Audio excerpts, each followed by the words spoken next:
Hello everyone. So today we are going to start a new chapter from class 12, NCERT part 2, chapter number 30, nuclei. So in the previous lecture we have seen Bohr model, and before that we have already studied Giger-Marsden experiment. It means Rutherford atomic model. उस model के अंदर जो drawback था, जब electron revolve करेगा around nucleus, तब electron continuously अगर energy radiate करेगा तो धीरे धीरे उसकी ऑर्बिट की रेडियस डिक्रीज होते जाएगी और फाइनली वो न्यूक्लियस में कोलैप्स हो जाएगा. मतलब stability of atom can not be studied by Rutherford model.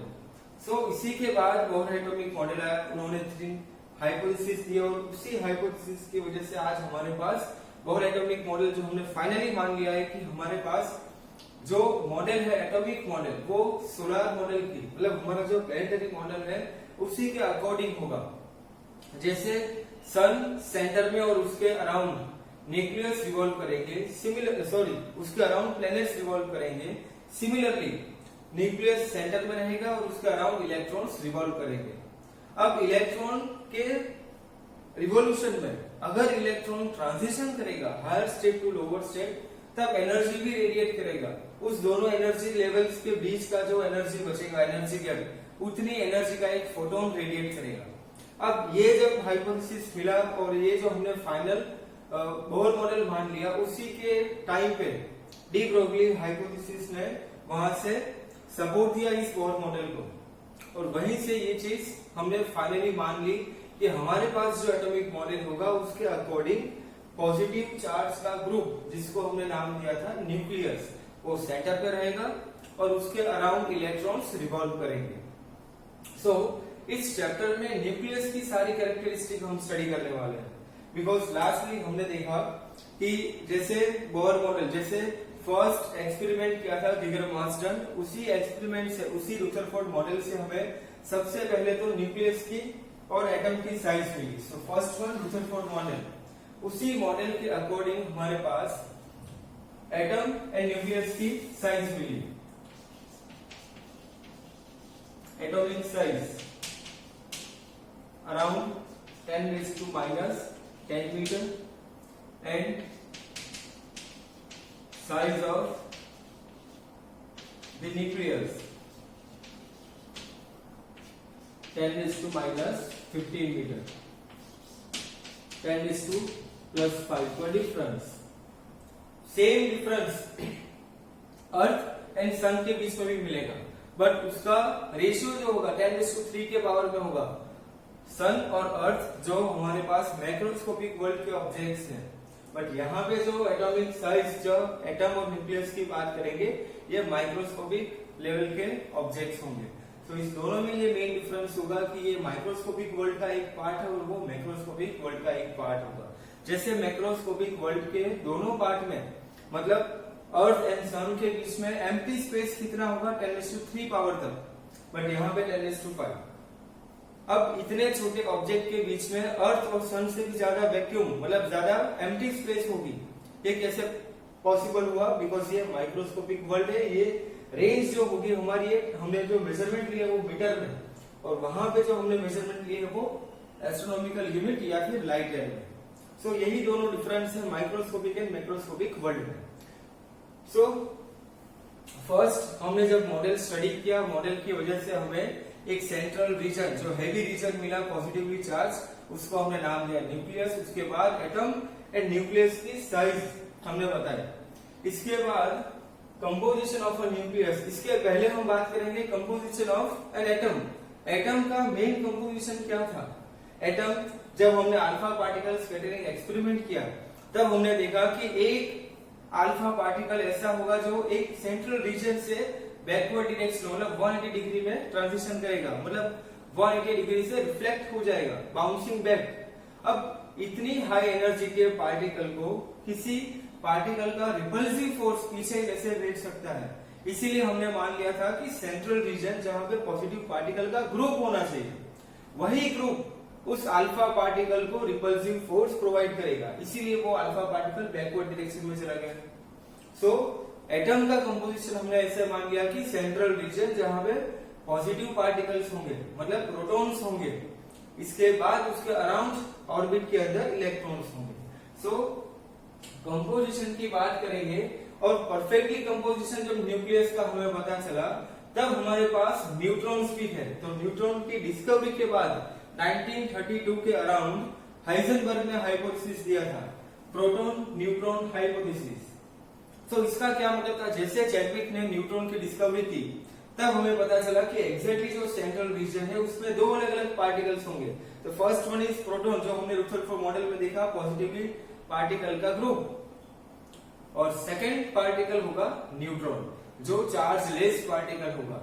इसीलिए 1932 के around proton neutron hypothesis composition के लिए बनाया गया।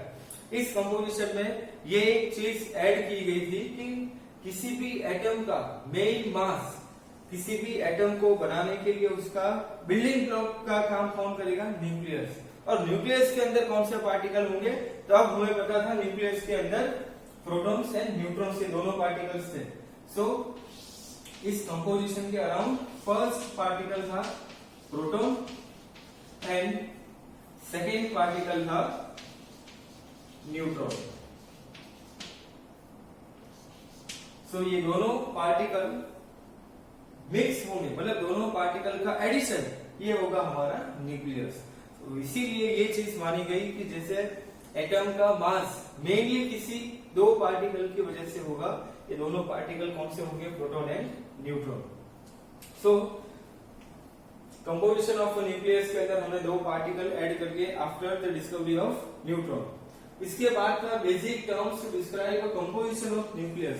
अब ऐसे कौन से टर्म्स हम इस चैप्टर में यूज करने वाले हैं। फॉर एग्जांपल न्यूक्लियस, तो न्यूक्लियस अब बेसिक टर्म हो चुका है, जिसका मतलब कि सेंट्रल रीजन, जो हैवी रीजन होगा किसी भी एटम के अंदर। बट अब इसी कंपोजिशन के लिए हमने दूसरे अलग अलग टर्म्स भी बनाए। फॉर एग्जांपल पहले प्रोटॉन, इसकी बेसिक डिटेल देखेंगे। प्रोटॉन की बेसिक डिटेल क्या होगी, तो सबसे पहले तो proton positively charge particle, proton का मास 1.6625 into 10⁻⁻27 kg, which is 1836 times heavier than electron. Proton को ही हमने मान लिया 1h1, बिकॉज 1h1 के अंदर हाइड्रोजन के अंदर एक होगा प्रोटॉन और एक होगा, मतलब एक प्रोटॉन ही होगा जिसका एटॉमिक नंबर होगा 1। अब इसका जो मेन डिटेल होगा, इस वाले टर्म को क्या बोलेंगे, इस वाले टर्म को क्या बोलेंगे, हम इसी बेसिक टर्म्स में देखेंगे। ये मैं बाद में आपको एक्सप्लेन करूंगा। सो 1h1 मतलब भी क्या हम लोग मानेंगे, प्रोटॉन। मतलब आपको कहीं भी ऐसा दिखाई देगा कि एक प्रोटॉन हमने किसी एक ऑब्जेक्ट के ऊपर या किसी पार्टिकल के ऊपर या किसी सरफेस के ऊपर हमने इंसिडेंट किया, या फिर किसी एक रिएक्शन के अंदर से एक प्रोटॉन बाहर निकला। प्रोटॉन का बाहर निकलना, इसका मतलब ये हो सकता है कि हाइड्रोजन उस सरफेस से बाहर निकलती है। सो हाइड्रोजन मतलब प्रोटॉन हम लोग मान लेंगे। उसके बाद पॉजिटिवली चार्ज पार्टिकल, और सारे टर्म्स आ गए यहाँ पे। बट न्यूट्रॉन के लिए, सो न्यूट्रॉन का मतलब neutral particle, it means chargeless particle.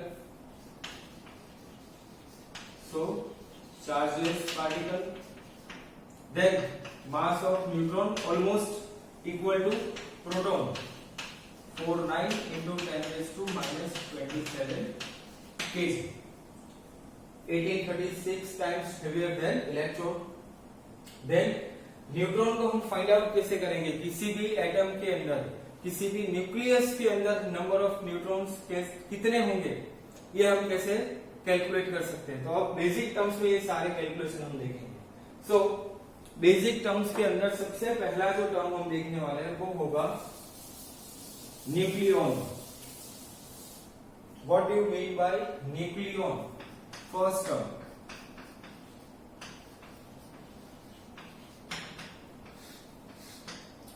Nucleon का मतलब क्या होगा?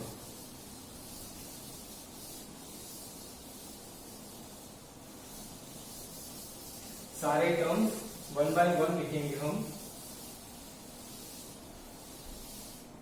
सो number 1 nucleon, second one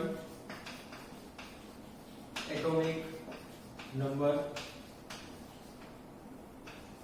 number 3 atomic mass number, then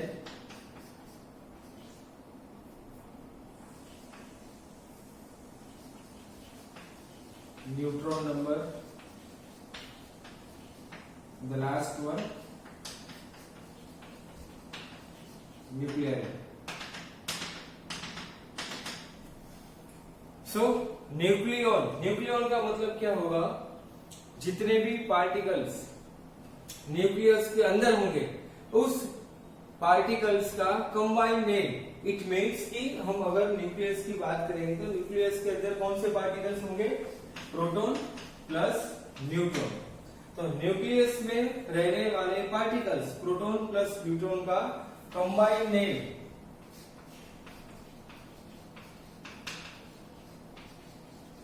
क्या होगा? न्यूक्लियॉन। अब आपको इस चैप्टर के अंदर कभी भी न्यूक्लियॉन वर्ड किसी भी सेंटेंस में, किसी भी थ्योरी में, किसी भी न्यूमेरिकल में अगर आपको दिखाई देगा कि इस पार्टिकल का, इस एलिमेंट का न्यूक्लियॉन का मतलब इस पार्टिकल के न्यूक्लियस के अंदर जितने नंबर ऑफ प्रोटॉन्स होंगे और जितने नंबर ऑफ न्यूट्रॉन्स होंगे, मतलब प्रोटॉन और न्यूट्रॉन की एक साथ बात करेंगे न्यूक्लियॉन वर्ड जब भी यूज होगा। सो ये एक वर्ड इंपॉर्टेंट आपको याद रखना है, बेसिक टर्म न्यूक्लियॉन। सो न्यूक्लियॉन का मतलब इसी चीज के साथ describe composition of nucleus. Composition of nucleus का मतलब क्या होगा? न्यूक्लियस के अंदर रहने वाले पार्टिकल। तो इसके लिए एक हमने अलग से नाम डिफाइन किया, nucleon. Now atomic number. Atomic number कैसे डिफाइन करेंगे हम? Number of protons is equal to atomic number. So number of protons मतलब Z। जब फर्स्ट टाइम पीरियोडिक टेबल बना था तब एटॉमिक मास नंबर के अकॉर्डिंग हमने पीरियोडिक टेबल बनाया था। इसके बाद जैसे हमने एटॉमिक नंबर से एलिमेंट टेबल पूरा सेट किया, तब हमें पता चला कि नंबर ऑफ प्रोटॉन्स के टर्म में हम 1 2 3 4 अप टू 119 तक सारे एलिमेंट्स को अरेंज कर सकते हैं इजीली। और उस अरेंजमेंट में एक बेनिफिट था हमारे पास कि अगर हमने 1 2 3 4 मतलब एटॉमिक नंबर के अकॉर्डिंग अगर अरेंजमेंट किया तो हमारे पास एलिमेंट्स का एक ऐसा ग्रुप होगा जिसको हम एक केमिकल प्रॉपर्टीज में डाल सकते हैं। फॉर एग्जांपल मेटल्स के लिए एक पूरा ग्रुप, नॉन मेटल्स के लिए एक पूरा ग्रुप और सेंटर वाला जो होगा वो सेमीकंडक्टर मटेरियल के लिए एक बेसिक ग्रुप। सो ऐसे हमारे पास कंपोजिशन के बाद मतलब ये atomic number, atomic mass number जैसे बेसिक टर्म्स के बाद हमारे पास जब फाइनल पीरियोडिक टेबल था, जब पीरियोडिक टेबल पूरा सेट हुआ था एटॉमिक नंबर के अकॉर्डिंग। एटॉमिक नंबर का यही एक वहां पे उस टाइम पे बेनिफिट था कि अगर हमने एटॉमिक नंबर के अकॉर्डिंग सारे एलिमेंट्स को अरेंज किया तब हमें पूरे एलिमेंट टेबल में ऐसे अलग अलग ग्रुप मिल जाएंगे जिस ग्रुप के अंदर रहने वाले सारे एलिमेंट्स की केमिकल प्रॉपर्टीज सेम हो सकती है। So atomic number is equal to number of protons. किसी भी एलिमेंट के अंदर नंबर ऑफ प्रोटॉन्स हमने काउंट कर लिए, इट मीन्स कि हमें उस एलिमेंट का एटॉमिक नंबर पता चलेगा। Next one atomic mass number. Atomic mass number मतलब पूरे एटम का मेन मास, और पूरे एटम का मेन मास किसकी वजह से होगा? न्यूक्लियस की वजह से। न्यूक्लियस के अंदर कौन से पार्टिकल होंगे? कंपोजिशन में proton plus neutron. So atomic mass number, number of protons plus number of neutrons which is equal to capital A. इसको हमने डिफाइन किया कैपिटल ए से, which is equal to Z plus N. ये basic equation आपको याद रखनी होगी, Z plus N is equal to A. Then neutron number. Neutron number का मतलब क्या होगा? Number of neutrons present in nucleus. अब ये चीज यहां से बेसिक में मैं आपको एक इंफॉर्मेशन दे देता हूं कि जब भी हम किसी भी मटेरियल की, किसी भी एलिमेंट की बात करेंगे, अगर हमने मान लिया कि जितने नंबर ऑफ प्रोटॉन्स है उतने ही नंबर ऑफ न्यूट्रॉन्स होंगे, तो ये एक गलत थिंकिंग होगी। ऑलवेज ये चीज पॉसिबल नहीं होगी कि जितने नंबर ऑफ प्रोटॉन्स होंगे उतने ही नंबर ऑफ न्यूट्रॉन्स होंगे। सो न्यूट्रॉन्स की quantity, neutrons number always very हो भी सकते हैं, या फिर किसी एलिमेंट के लिए ये सेम भी हो सकते हैं, डिपेंड करेगा। सो न्यूट्रॉन नंबर की अगर बात करेंगे, सिंपल एग्जांपल 1h1 हाइड्रोजन। सो एक ही प्रोटॉन है उसके पास और एक इलेक्ट्रॉन उसके ऑर्बिट के अंदर रिवॉल्व करेगा, तो हाइड्रोजन के पास एक भी न्यूट्रॉन नहीं होगा। तो ये एक चीज याद रखनी है आपको कि अगर आपने देख लिया कि यहाँ पे एटॉमिक नंबर ऑफ प्रोटॉन्स हमारे पास इतने हैं, तो सेम नंबर ऑफ न्यूट्रॉन्स होंगे ये जरूरी नहीं होगा। सो नंबर ऑफ न्यूट्रॉन्स काउंट करना होगा, तो number of neutrons capital N, अगर इसी बेसिक फॉर्मूला से सब्जेक्ट बनाएंगे हम n को, so n is equal to a minus z। It means total atomic mass, मतलब हमारे पास किसी भी एलिमेंट का मास नंबर होगा, अगर उसमें से हमने एटॉमिक नंबर को माइनस कर लिया तब हमारे पास क्या बचेगा, नंबर ऑफ न्यूट्रॉन्स। सबसे बेसिक प्रिंसिपल होगा इसमें। अगर सपोज हमने मान लिया कि हमारे पास एटॉमिक मास नंबर अगर होगा for example 23, atomic number for example हमने मान लिया 11, मतलब हमने मान लिया कि ये सोडियम का न्यूक्लियस होगा, तो सोडियम के अंदर 23 उसका एटॉमिक मास है, atomic number 11 number, so number of neutrons कितने होंगे, तो ये हम इजीली कैलकुलेट कर सकते हैं। सो सोडियम के लिए नंबर ऑफ न्यूट्रॉन्स कितने हो जाएंगे, 12। सो इसी फॉर्मूला से हम नंबर ऑफ न्यूट्रॉन्स भी कैलकुलेट कर सकते हैं। सो बेसिक टर्म्स में ये 4 क्वांटिटी आपको याद रखनी है।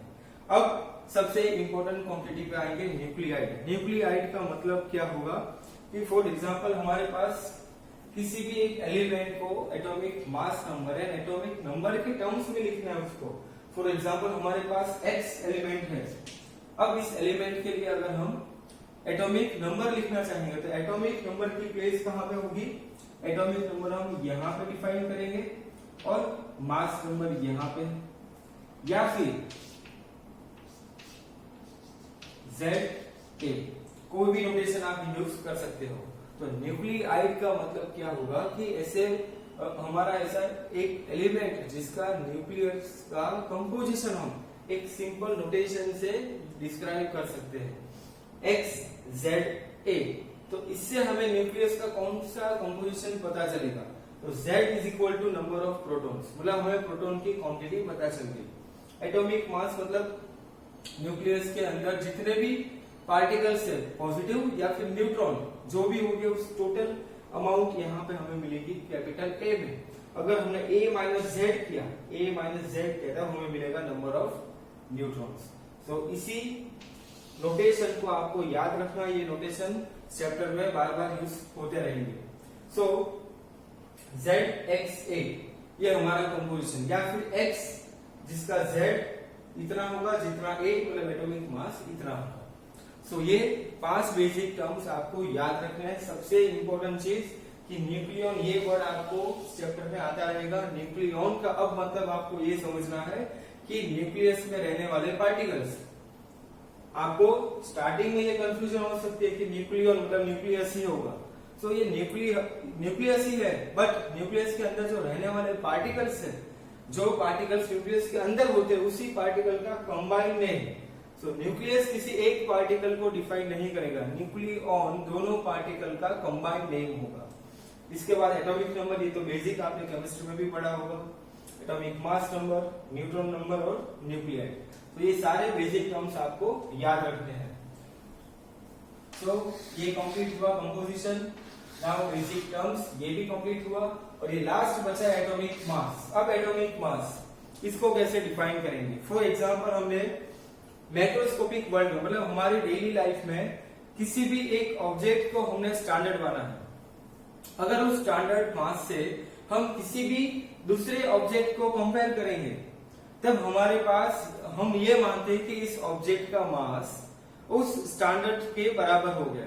फॉर एग्जाम्पल हमने मार्केट से कोई भी एक चीज खरीदी, हमने परचेज किया फॉर एग्जाम्पल 1 किलो टोमेटो। अगर हम 1 किलो टमाटर खरीदना चाहते हैं तो हमारे पास एक तो सिंपल बैलेंस, एक मेजरमेंट यूनिट होना चाहिए जिसके एक साइड पे हमने 1 केजी का एक स्टैंडर्ड मान लिया और दूसरे साइड में हमने टमाटर ऐड करना स्टार्ट किया। जैसे बैलेंस हो जाएगा ये दोनों के मेजरमेंट, इस दोनों का मास जैसे बैलेंस हो जाएगा, हमें वहां पे एक इंडिकेशन मिलेगा सेंटर पे। तब हमने मान लिया कि यहाँ पे होने वाले 10 या 15 जितने भी टमाटर है उस सब का ऐड करके मास हमारे पास कितना होगा 1 केजी। तो ये हमारे डेली लाइफ में हम जो मेजरमेंट के लिए जो यूनिट्स यूज करते हैं, मेजरमेंट के लिए जो डिवाइस यूज करते हैं, सिमिलरली एटम का मास हम कैसे मेजर करेंगे। एटम के लिए हमारे पास कोई स्टैंडर्ड यूनिट होगा, हम एटम को ऐसे मार्केट में मेजर नहीं कर सकते। सो एटम को मेजर करने के लिए हमारे पास कौन सा एक स्टैंडर्ड यूनिट होगा। तो हमने एटम के लिए एक स्टैंडर्ड यूनिट मान लिया कार्बन का मास, बिकॉज कार्बन सारे ऑब्जेक्ट के अंदर या फिर नेचर के सारे मटेरियल्स के अंदर प्रेजेंट होगा, मैक्सिमम मटेरियल में कार्बन होगा। सो इसीलिए हमने कार्बन को मान लिया एक स्टैंडर्ड यूनिट। कार्बन मतलब इसका कंपोजिशन क्या होगा 612, ये इसका कंपोजिशन, इसका मतलब atomic number 6, atomic mass number 12। It means इसके अंदर नंबर ऑफ न्यूट्रॉन्स कितने होंगे 12 - 6 = 6। अब पूरे कार्बन का मास हमने सपोज कर लिया और हमने इसको मेजर किया। सपोज तो नहीं करना है हमें, इसको हमने मास स्पेक्ट्रोमीटर से एक सिंपल मेजरमेंट डिवाइस की हेल्प से हमने इसका मास मेजर किया और इसका मास हमें मिला, mass of carbon = around 1.992678 into 10⁻⁻26 kg। ये हमने कार्बन के लिए मास मेजर किया। अब जैसे हमारे पास 12 पार्टिकल्स होंगे, 12 न्यूट्रॉन्स नहीं, मतलब 12 protons plus 6 neutron plus 6 proton, मतलब ये कंपोजिशन हमारा 12। सो हमने एक कार्बन का एटॉमिक मास मेजर किया। अब उसका मास मेजर करने के बाद हमें सिर्फ एक सिंगल न्यूक्लियन का मास चाहिए, मतलब सिंगल पार्टिकल का मास चाहिए, या फिर प्रोटॉन का या फिर न्यूट्रॉन का। और दोनों के मास में हमें ये भी पता है कि दोनों का मास ऑलमोस्ट सेम ही होता है। तो हमने क्या किया, यहां से एक यूनिट डिफाइन किया, 1 atomic mass unit. 1 atomic mass unit. हमने पूरे कार्बन का मास मेजर किया, हमें सिर्फ एक पार्टिकल का, एक कंपोजिशन का हमें मास चाहिए, या फिर एक प्रोटॉन का या फिर एक न्यूट्रॉन का, इन टर्म्स ऑफ AMU, जिसको हमने नाम दे दिया AMU एटॉमिक मास यूनिट। तब हमने क्या किया, इस मास ऑफ कार्बन को डिवाइड बाय उसके अंदर total nucleus, total composition particle कितने होंगे 12, बिकॉज एटॉमिक मास नंबर कितना है हमारे पास 12।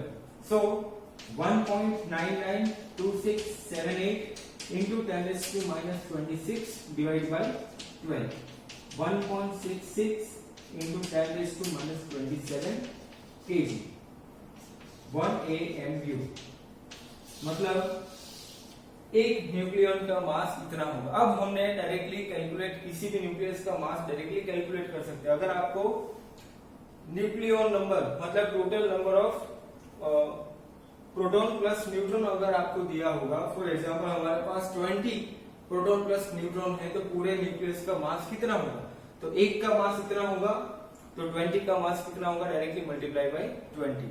बट यहां से एक प्रॉब्लम आई, जब हमने क्लोरीन का एटॉमिक मास मेजर किया। क्लोरीन का एवरेज एटॉमिक मास था 35.45 AMU, 35.45 AMU। अब 0.45 ये जो हमने फ्रैक्शन नंबर जो आया हमारे पास, इसका क्या मतलब होगा, हाफ न्यूक्लियस हमारे पास हो सकता है क्या, मतलब हाफ न्यूक्लियन, मतलब हाफ प्रोटॉन या हाफ न्यूट्रॉन हमारे पास नहीं हो सकता नेचर में। तब ये मास, क्लोरीन का ये मास कहां से आया 35.45 AMU। तब इसके लिए हमने अदर बेसिक क्वांटिटीज डिफाइन की। For example isotope, isotones, isobars and isomers. ये 4 बेसिक क्वांटिटी हम स्टडी करने वाले हैं, जिसके बेसिस पे हमें एक फंडामेंटल फॉर्मूला मिलेगा जिससे हम किसी भी एलिमेंट का directly mass calculate, average mass calculate कर सकते हैं। सो एटॉमिक मास में आपको याद रखना है कि एटॉमिक मास डिफाइन करने के लिए हमारे पास कोई एक स्टैंडर्ड मेजरमेंट के लिए हमारे पास, मतलब जैसे 1 केजी का एक डिब्बा हमारे पास होता है जिससे हम किसी भी ऑब्जेक्ट का 1 केजी निकाल सकते हैं। सो हमारे पास सिमिलरली एटम का मास निकालने के लिए एक स्टैंडर्ड यूनिट चाहिए, स्टैंडर्ड मेजरमेंट चाहिए।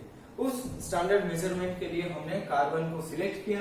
कार्बन का एटॉमिक मास हमने डिफाइन किया बाय मास स्पेक्ट्रोमीटर, और वहां से हमें ये चीज पता चली कि अगर हमने टोटल मास फाइंड आउट कर लिया तो इसका डिवाइड बाय 12 करेंगे, मतलब हमें एक न्यूक्लियन का मास मिलेगा। एक न्यूक्लियन का मास कितना हो जाएगा? 1.66 into 10⁻⁻27 kg। तब अब हमारे पास जितने भी नंबर ऑफ न्यूक्लियंस होंगे, हम डायरेक्टली सारे न्यूक्लियंस का मास एक साथ फाइंड करके पूरे न्यूक्लियस के मास को डिफाइन कर सकते हैं। सो इसी तरह हमने एटॉमिक मास को डिफाइन किया। अब एक सबसे इंपॉर्टेंट चीज इस चैप्टर के लिए, हम कभी भी कोई भी न्यूमेरिकल में mass of proton, mass of neutron या फिर मास ऑफ इलेक्ट्रॉन कैलकुलेट करेंगे इन टर्म्स ऑफ AMU, तब हमें पॉइंट के बाद एटलीस्ट 4 to 5 डिजिट सारे इंक्लूड करेंगे हम। मल्टीप्लीकेशन में, डिवीजन में, कोई भी ऑपरेशन हम करेंगे न्यूमेरिकल्स में, इसका मेन रीजन ये होगा कि हम ये चीज कैलकुलेट करने वाले वहां इस चीज का जो मास होगा, मास ऑफ प्रोटॉन, न्यूट्रॉन या इलेक्ट्रॉन की बात करेंगे तो ये मास बहुत ही कम होगा, 10⁻⁻27 -26 तक। तब हमें जितने भी मैक्सिमम डिजिट्स पॉइंट के बाद लेने होंगे वो डिजिट सारे कंसीडर करेंगे, बिकॉज पॉइंट के बाद जितने भी डिजिट्स हम ज्यादा लेंगे उतने ही हमारे आंसर में एक्यूरेसी ज्यादा आएगी। सो इस चैप्टर के लिए मेनली हमें राउंड ऑफ का एक कंसेप्ट छोड़ना होगा कि हमने मान लिया कि ये 1.9926 है तो हमने अप्रोक्सीमेटली 2 ले लिया। ये राउंडिंग ऑफ का कंसेप्ट यहाँ पे हम लोग यूज नहीं करेंगे, बिकॉज ये माइक्रोस्कोपिक वर्ल्ड के कैलकुलेशन है, जहाँ पे हमारा कैलकुलेशन 10⁻27 to 10⁻31 तक आ सकते हैं। सो उस कंडीशन में हमने जितने भी वैल्यूज क्वेश्चन में दी होगी पॉइंट के बाद, वो सारी वैल्यूज कंसीडर करनी होगी और उसके बाद उसका कैलकुलेशन करेंगे। अगर सीबीएसई बोर्ड से आप बिलोंग करते हो तो आपको सीबीएसई में बहुत सारे कैलकुलेशन में हेल्प मिलेगी। फॉर एग्जाम्पल कि आपको एक कैलकुलेशन एक लिमिट तक करनी होगी, उसके बाद आपको आंसर एज इट इज छोड़ना होगा। उसी आंसर को हम लोग मान लेंगे कि ये आपका फाइनल आंसर होगा, बिकॉज वहां पे कैलकुलेटर अलाउड नहीं होता। बट अगर आप गुजरात बोर्ड से या अदर बोर्ड जहाँ पे कैलकुलेटर अलाउड है, तब आपको ये पूरे कैलकुलेशन फाइनल तक करना होगा with taking all the digits after point, after decimal. So ये एक चीज आपको इस चैप्टर के लिए याद रखना है। अब नेक्स्ट हम लोग स्टार्ट करेंगे बाकी के 4 बेसिक टर्म्स।